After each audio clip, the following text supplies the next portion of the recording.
ముందుగా ఊహించినట్టుగానే exit polls ఫలితాలు వచ్చాయని ఏపీలో కూటమి ప్రభుత్వం కేంద్రంలో బీజేపీ ప్రభుత్వం రాబోతున్నాయని సీఎం రమేష్ అన్నారు.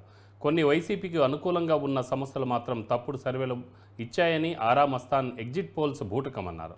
కౌంటింగ్ రోజున కూటమి నేతలంతా సహనంతో ఉండాలని, ఎటువంటి ఆందోళన చెందవద్దని సీఎం రమేష్ అన్నారు. ఏ విధంగా జరిగి చూశాం, ఎక్కడెక్కడ నుంచి వచ్చారని చూశాం. మీకు ఒక విషయాలు చెప్పాలి, ఎందుకంటే నేను మాట్లాడేది టీవీ ప్లే చేస్తే పర్వాలా, ఛానల్స్ ప్లే చేస్తే పర్వాలా. ఛానల్స్ ప్లే చేయలేక ఉన్నాయి. నిన్న కూర్చొని డిబేట్ చేస్తున్నారు.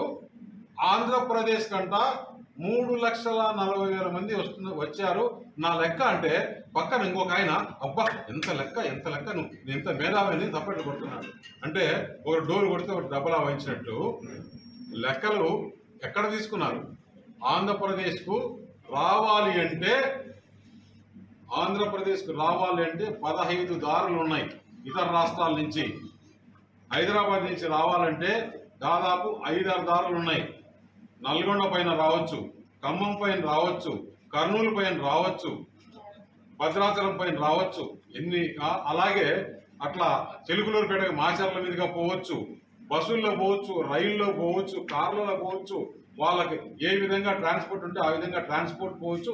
ఒక చెక్ పోస్ట్ కాదు, దాదాపు నేను లెక్కలేస్తే దాదాపు 17-18 చెక్ పోస్ట్ రాష్ట్రం నుంచి, తమిళనాడు నుంచి వచ్చేవాళ్ళు ఎక్కడి నుంచి వస్తారు, కర్ణాటక నుంచి వచ్చేవాళ్ళు ఎక్కడి నుంచి వస్తారు, రాయచూరు నుంచి వచ్చేవాళ్ళు ఎక్కడి నుంచి వస్తారు.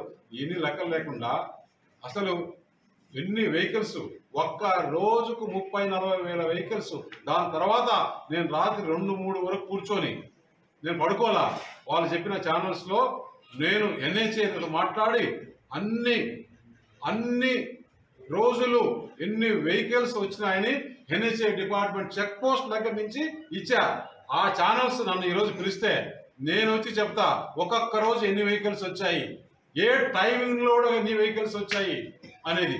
బస్సులో స్పెషల్ బస్సులు ఎన్ని వచ్చాయి, స్పెషల్ ట్రైన్స్ ఎన్ని వచ్చాయి, ట్రైన్స్లో ఎంతమంది టికెట్లు బుక్ చేసుకున్నారు, మొత్తం డేటా ఇస్తాను. ధైర్యం ఉందా మీకు పెట్టుకునేదానికి, డోలు దబలా కొట్టుకునేదానికి?